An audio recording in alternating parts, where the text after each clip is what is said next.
Olá, graça e paz, tudo certinho? Espero que sim! Hoje é segunda-feira, então é dia de exemplos incríveis de mulheres da Bíblia, o que podemos aprender com elas. Sejam muito bem-vindos, sejam muito bem-vindas! Eu me chamo Luana e você está no meu canal e esse é o quadro Mulheres na Bíblia, o que podemos aprender com elas.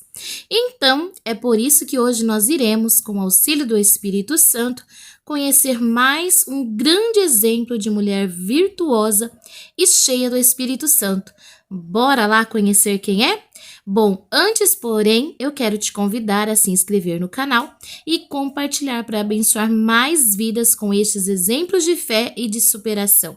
Também quero te convidar a conhecer os vídeos que nós já temos deste quadro. Já falamos sobre Sara, sobre Rebeca, sobre Débora, sobre Eva, sobre Miriam, sobre Esther, sobre Abigail e Raabe. Segunda passada eu trouxe o exemplo de uma estrangeira que por meio de sua fé foi aceita no meio do povo de Deus e recebeu de Deus o presente de ser parte das promessas sobre o Messias. E hoje nós vamos falar também de mais uma estrangeira, uma moabita, que também teve esse privilégio, que por meio de sua fé, amor e obediência, teve sua vida mudada e foi a avó de Jessé, que foi pai de Davi. Sabe quem é? Isso mesmo, o nome dela é Ruth.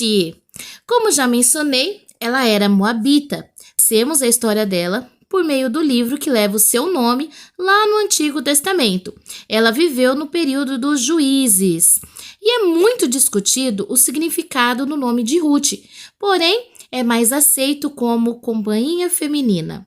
Bom, a história de Ruth, ela começa quando ela conhece um jovem chamado Malom, que era hebreu e estava peregrinando nas terras de Moabe, porque havia uma grande seca, uma grande fome em Israel naquele período.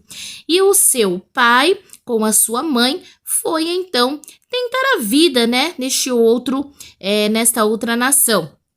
Malom era o primogênito de Elimeleque e Noemi. Então, esses jovens se casam e Ruth passa a viver com uma família israelita de Judá. Bom, depois de muitos dias de alegria, de festa, de bonança, começou um período muito triste nessa família, um período de angústia, um período de luto, e foi grande o luto desta casa. Primeiro, o sogro de Ruth morre, deixando sua sogra aos cuidados dos filhos e das noras. Mas logo em seguida, o seu marido e também o seu cunhado morrem, e agora ficaram apenas as 3 viúvas. Então, a sua sogra decide voltar para sua terra e assim libera suas noras para retornar para a casa de seus pais. Orfa, a segunda nora de Noemi, aceitou e voltou para a casa de seu pai.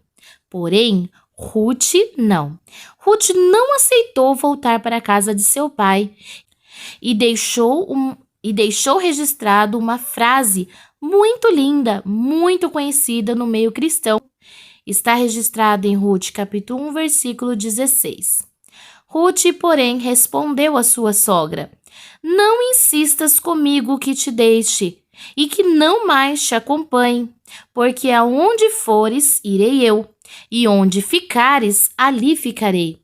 O teu povo será o meu povo, teu Deus será o meu Deus." Demonstrando seu profundo amor e respeito pela sua sogra, comunicou-lhe que não deixaria e somente a morte poderia separá-las. Bom, com essa decisão, Ruth estava abrindo mão da sua nacionalidade e estava disposta a se tornar uma judia e abandonar os seus deuses a favor do Deus de Noemi. Quando elas chegam em Belém, foi bem na época das colheitas e, para se sustentar, ela foi colher espigas nos campos de Boaz. Na verdade, ela foi colher o que os trabalhadores deixavam cair.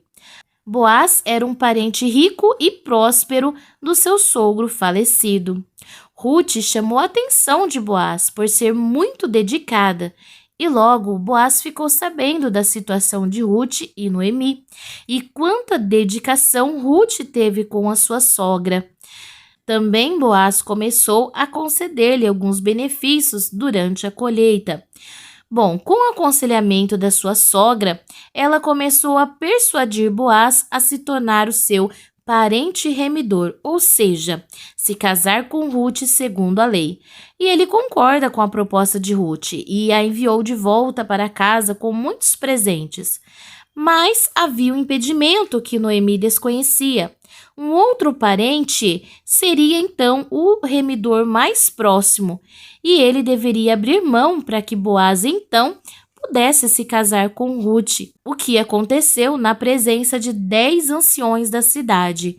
Então Boaz voluntariamente assumiu o seu lugar e seguiu o costume do casamento levirato, que é um estatuto presente no livro de Deuteronômio 25, do 5 ao 10, que permitia que o cunhado se casasse com a viúva de seu irmão.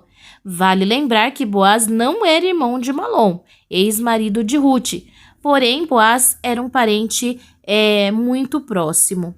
Então, um lindo casamento aconteceu e Ruth e Boaz tiveram seu primeiro filho, que se chamou Obed, que significa servo. Obed veio ser avô do rei Davi. Viu que coisa mais linda quando nós deixamos Deus agir na nossa vida? Podemos aprender com a história de Ruth que não perdemos nada quando somos obedientes, respeitosos, amigas, companheiras, quando somos fiéis aos nossos relacionamentos. Ao contrário, nós ganhamos. Ganhamos privilégios de um Deus bondoso. Fez com que Ruth, uma moabita estrangeira, pudesse tornar-se bisavó de Davi, da qual veio a descendência do Messias. Ela foi uma das 5 mulheres citadas explicitamente na genealogia de Jesus, lá no Evangelho de Mateus, ao lado de Tamar e de Raabe, Batseba e a própria Maria.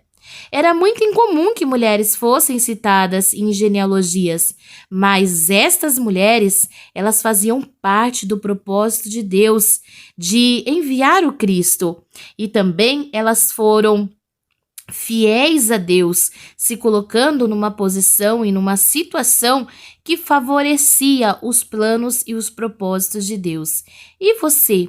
Como tem se dedicado, se colocado diante do propósito que Deus tem para realizar na sua vida? Ontem, o meu marido, ele teve a oportunidade de pregar na congregação que nós congregamos, e ele usou esta palavra de Ruth para dizer a respeito de nós lançarmos o nosso pão sobre as águas e depois de muitos dias nós o acharemos.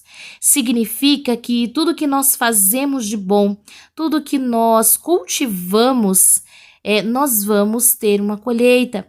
E esta colheita, ela vai depender daquilo que nós depositamos. E Ruth, queridos, ela depositou confiança. E Deus também depositou confiança na vida dela. Na história de Ruth, nós podemos ver claramente a soberania de Deus na escolha do improvável para cumprir os seus propósitos. Então, que você e eu possamos observar este exemplo de vida desta jovem senhora, que apesar de passar por tanta dor, por um luto tão indescritível, ela não se deixou abalar, mas confiou que ainda haveria esperança para a sua vida. Ela confiou em um Deus que ela nem conhecia completamente. Por isso, ela foi abençoada de uma forma incrível. Ela teve fé, ousadia, sabedoria, obediência. Este foi o exemplo que nós hoje podemos meditar. Vou ficando por aqui, o vídeo vai ficando por aqui, mas que o Espírito Santo continue falando poderosamente no meu e também no seu coração. E até o próximo vídeo, se assim o Senhor nos permitir. Graça e paz.